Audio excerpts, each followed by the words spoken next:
Bien, gloria al Señor. Pues en esta grabación que estamos realizando,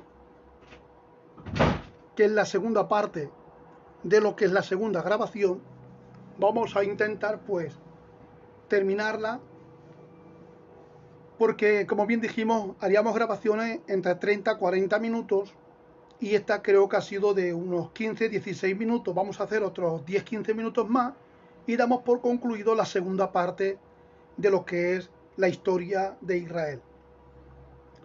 Bueno, pues dijimos que el Señor se revela a Moisés con el nombre del Yo Soy. Y ahora resulta que Moisés, comisionado por Dios, se presenta ante el pueblo le cree, el pueblo está con él, aunque primeramente había negativas, porque ¿quién es ese Yo Soy? Hemos escuchado por tradición oral acerca del Dios que estaba a favor de nuestro padre Abraham, de Isaac y de Jacob, pero nunca hemos conocido su nombre. Gloria al Señor. Pero bueno, creen, y ahora resulta que Moisés, con su vara en la mano y con su hermano Aarón, van a palacio, va ante el monarca, aquel faraón, ese hombre que desde un principio ya tenía su corazón endurecido y no quería en ningún momento dejar al pueblo de Israel libre. Recordar siempre, cuando hablamos de Israel, me estoy refiriendo a la religión que profesaban en conjunto. Cuando hablamos del pueblo de hebreo, nos estamos refiriendo a todo el populacho que vivía en Egipto y que salieron, ya que la palabra, como bien dijimos, hebreo, del griego es hibrid. Hibrid significa los que salieron del otro lugar, es decir, los que salieron del Mar Rojo. Gloria al Señor. Los que vinieron de la otra parte, también se les llama. Entonces, en los hebreos no todos son judíos, porque no todos comparten la misma filosofía, no todos comparten la misma religión. Gloria al Señor. El pueblo hebreo sale, pero fijaros bien que Dios, como bien dije, Dios que es soberano, gloria al Señor, Él con un chasquido de dedo podía solucionar el problema. Él podía sacarlos de Egipto en un solo día. Sin embargo, él prefirió tomar de paciencia y revelarse paulatinamente al pueblo y ante el faraón para desacreditar todos sus dioses y todas sus divinidades que no servían para nada. Gloria a Dios. Quería demostrarle de alguna manera que verdaderamente sus dioses no tenían poder para guardarlos ni para protegerlos. Este pueblo salió por mano dura, gloria al Señor.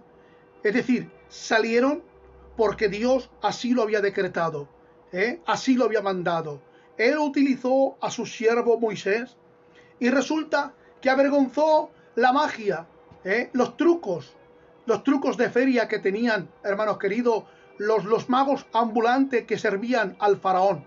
Cuando llega allí Moisés y convierte la vara suya en una culebra, como que a ellos no les extraña nada, porque es algo muy común también entre ellos, y coge allí sus varas y las convierten también en culebra.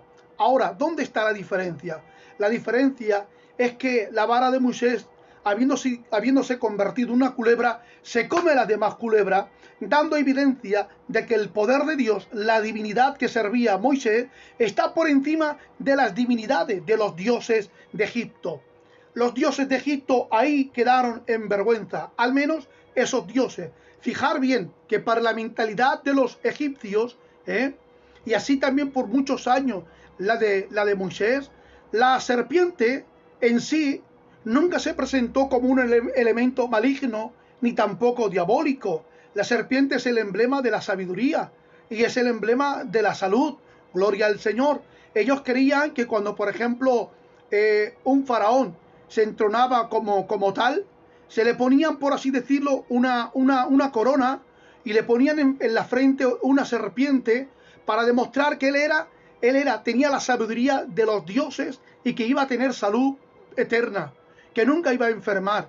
Y si enfermara, tendría una salud espiritual que saldría del umbral de la muerte para ir a un lugar donde estaban los dioses. Gloria al Señor. Pero bueno, no vamos a entrar en esos detalles porque estaríamos hablando más de Egipto que de Israel. Aunque el 90%, por no decir más, de la cultura que profesa Israel. Estamos hablando del Israel antiguo, intertestamentario, toda la religión que ellos vivían, que ellos servían y de la forma que ellos llevaban, no era propia, sino que eran adoptadas de Egipto. Gloria al Señor. Bueno, pues resulta que Dios avergüenza a todos los dioses de Egipto. El Dios del río Nilo es avergonzado. Gloria al Señor. El Dios de la economía queda destrozado. El Dios de la salud y de la sabiduría queda avergonzado. Gloria al Señor. Y así consecutivamente. Pero Faraón rehúsa creer que ese Dios que está profesando Moisés sea el verdadero Dios. Porque Faraón, desde siglos en sus entrañas, tiene arraigado el concepto de que el único Dios verdadero son sus dioses. Por lo tanto, él rehúsa. Y en la última plaga,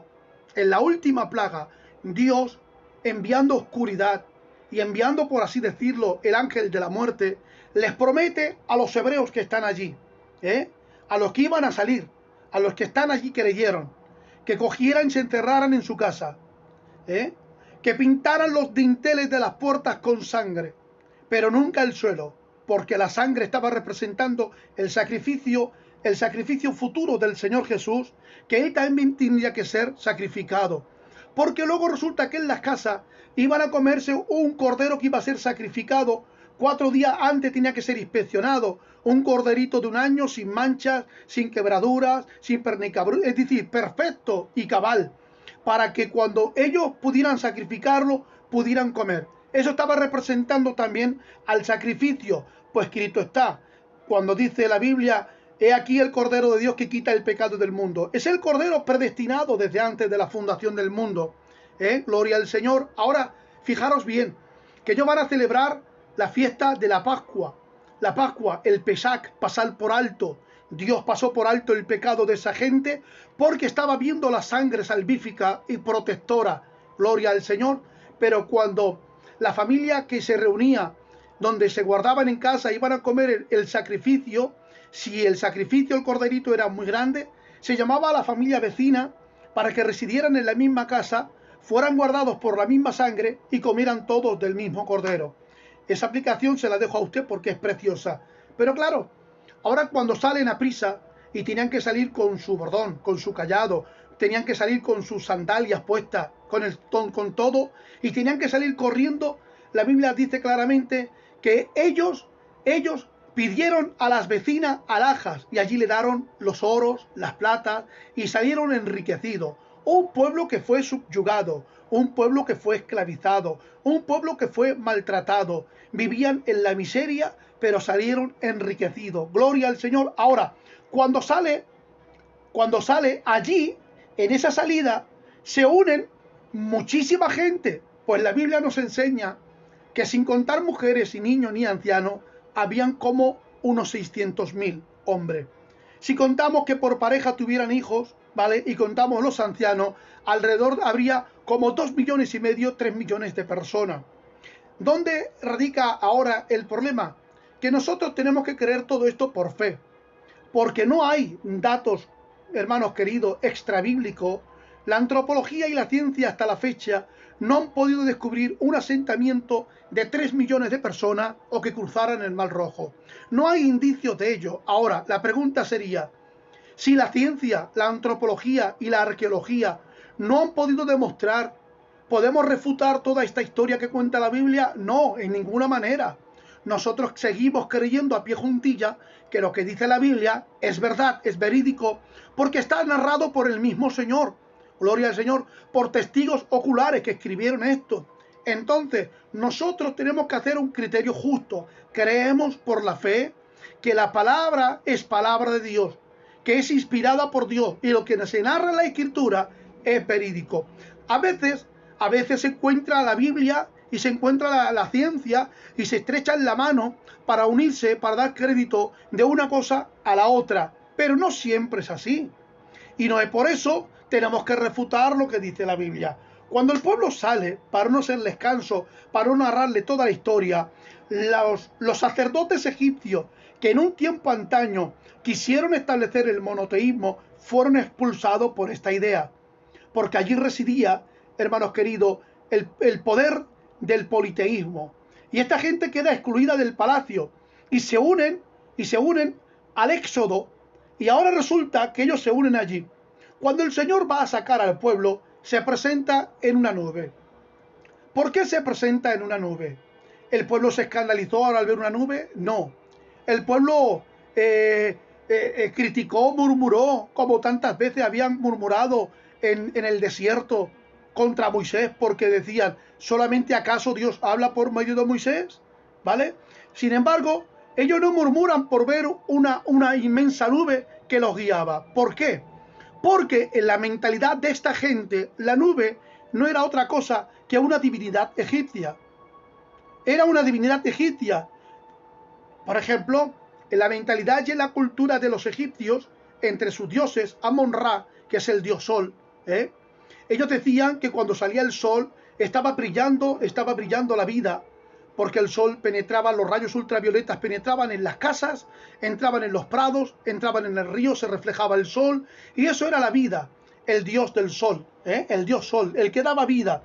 Pero cuando llegaba el atardecer y el sol le quedaba, como por así decirlo, eclipsado, o quedaba la rotación de la tierra y el sol ya no se veía, sino que ya empezaba a deslumbrarse parte de la noche, ellos creían que el que estaba reinando ahora era el dios de la muerte. Ellos miraban a lo lejano del río Nilo y veían que, por ejemplo, salía el sol. Pero cuando la otra parte del río Nilo ya empezaba a oscurecer, estaba diciendo, ya está presentándose ahora el dios de la muerte. Ese lugar es peligroso, ese lugar no se puede ir, porque está reinando la oscuridad. Cuando salían las nubes y se llenaban de agua, esa nube gris y oscura, ellos decían que era el dios también de la vida. Ellos decían que era el Dios que transmitía la lluvia a la tierra para dar vida en la tierra. Por lo tanto, en la mentalidad de esta gente que estaba acostumbrada a ver las nubes que llovían, ellos decían, el Dios de la vida nos está guiando, el Dios de la vida. Claro, muchos ignoraban, que no tenían la profesión del judaísmo, que no sabían la tradición oral de que el Dios de Abraham, el Dios de Isaac y el Dios de Jacob estaba ahí. Gloria al Señor. Por eso Dios se lo lleva para que crucen el Mar Rojo. ¿Y se lo lleva a dónde?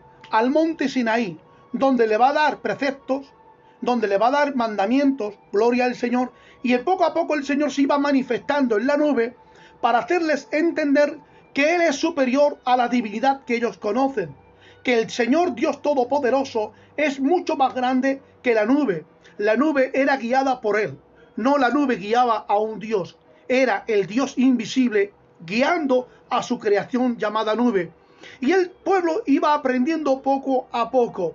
Resulta que el Señor se lleva al pueblo hebreo, han cruzado, gloria al Señor, llegan al monte Sinaí, y ahora el Señor entiende, este pueblo no tiene leyes, este pueblo vive desenfrenado, no tiene prohibiciones, no tiene una ética, no tiene una moral. La filosofía que ellos tienen su religión propia del judaísmo. No es así. Ellos lo que tienen es una filosofía y una religión adoptada de los egipcios. Y esto no les va a llevar a salvo. Por eso les dije en un principio que Santo Tomás de Aquino dijo, aunque el pueblo no es digno de ser salvo, sí que es digno por parte de Dios salvar al pueblo, por cuanto Dios en su naturaleza es amor. En su amor es digno por parte de Dios salvar a este pueblo que iba al desenfreno, que iba camino al infierno, y Dios se acordó de este pueblo, sacándolo de las tinieblas para colocarlo en una luz admirable. Por eso el Señor allí le da los mandamientos a Moisés para que se rigieran, para que fueran formados por medio de estas leyes. Gloria al Señor. Ahora, cuando el Señor les manda a los hebreos que construyan, por ejemplo, el tabernáculo, y hagan el arca de la alianza como símbolo de la presencia del Señor que les iban a guiar, fijaros bien que en la Biblia hebrea, esto va a chocar, pero es así, los serafines o querubines que estaban encima de la tapa, que es Caporet, donde allí pues residía los 10 mandamientos, el maná y una vara de almendro que le pertenecía a Aarón, como señal de que Dios había escogido a Aarón y a su familia. Gloria al Señor. Pues resulta que la mentalidad de los hebreos en su Biblia y para los egipcios, esos querubines eran serpientes aladas. Eran unas serpientes aladas, gloria al Señor. ¿Por qué? Porque ellos tenían el concepto que la serpiente significaba sabiduría, pero también simbolizaba salud. Gloria al Señor.